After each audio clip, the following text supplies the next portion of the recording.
എന്തൊരു കുട്ടി കേക്കിൻ്റെ ഒരു വീഡിയോ ഉണ്ടാലോ. കോളേജിലെ എക്സാമും അതുപോലെ തന്നെ നോമ്പും അതിൻ്റെ ഒപ്പം കേക്ക് ഓർഡറും കൂടി ഉള്ളൊരു ദിവസമായിരുന്നു കേട്ടോ ഇന്ന്. അപ്പോൾ ഞാനിത് ഭയങ്കര സിമ്പിളായിട്ട് എങ്ങനെയെങ്കിലും ഒന്ന് ഡെക്കറേറ്റ് ചെയ്ത് തീർക്കാൻ വേണ്ടിയിട്ടായിരുന്നു ഞാനത് ചെയ്തത്. അപ്പോൾ ഞാൻ ഒരു 4 കളറ് ക്രീം എടുത്തിട്ടുണ്ട്. ഇത് ഞാനിങ്ങനെ നോർമലി ഭയങ്കര സിമ്പിളായിട്ടുള്ളൊരു ഡിസൈനായിട്ടോ കൊടുക്കുന്നത്. ഞാൻ എന്താ കൊടുക്കുന്നതെന്നുള്ളത് നിങ്ങൾക്ക് മനസ്സിലാകുമെന്ന് വിശ്വസിക്കുന്നു. ചെറിയ രീതിയിൽ ഫ്ലവേഴ്സ് വരക്കാനാണ് ഞാൻ ഉദ്ദേശിച്ചിരിക്കുന്നത്. എന്തായി തീരുമെന്നുള്ളത് നിങ്ങൾ കാണുമ്പോൾ കറക്റ്റായിട്ടൊന്ന് കമൻറ്റ് ചെയ്യണേ. ഇപ്പം ഞാൻ ഒരു പിങ്ക് കളർ വെച്ചിട്ട് ഇതുപോലെ ജസ്റ്റ് ചെറിയ പെറ്റൽസ് പോലെ ജസ്റ്റ് ഇങ്ങനെ വരച്ച് കൊടുത്തിട്ടുണ്ട്. വരക്കുന്ന ടൈമിൽ എനിക്കും കാണുമ്പോൾ തന്നെ ഒരു ഗുമ്മൊന്നും ഉണ്ടായിരുന്നില്ല. പക്ഷേ ഇതിൻ്റെ ഫൈനൽ ലുക്ക് ഒട്ടും ഞാൻ പ്രതീക്ഷിച്ചിരുന്നില്ല. അത്രക്കും അടിപൊളിയായിട്ടുള്ളൊരു ലുക്ക് എനിക്ക് കിട്ടി. ഭയങ്കര സിമ്പിളായിട്ട് നമുക്ക് എല്ലാവർക്കും ഒരേപോലെ ചെയ്തെടുക്കാൻ പറ്റിയൊരു കേക്ക് ഡിസൈനായിട്ടാണ് എനിക്ക് തോന്നിയത്.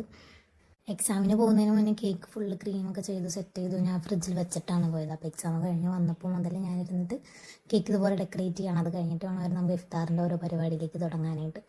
അപ്പോൾ ഞാനിതേപോലെ സെയിം ആയിട്ടുള്ള കേക്കിൻ്റെ ആ ഒരു കളർ വെച്ചിട്ട് തന്നെ അതിനൊരു സ്റ്റെമ്മ് പോലെ വരച്ചു കൊടുത്തിട്ടുണ്ട്. അതിൻ്റെ ഇപ്പോൾ ലീഫും വരച്ചു കൊടുത്തിട്ടുണ്ട്. അപ്പോൾ ഇങ്ങനെയാണ് നമ്മൾ നമ്മുടെ കേക്കിനെ ഫൈനൽ ലുക്കാക്കി എടുത്തത്. ഇതുപോലെയാണ് നമ്മൾ ഡിസൈൻ ചെയ്ത് കൊടുത്തിരിക്കുന്നത്.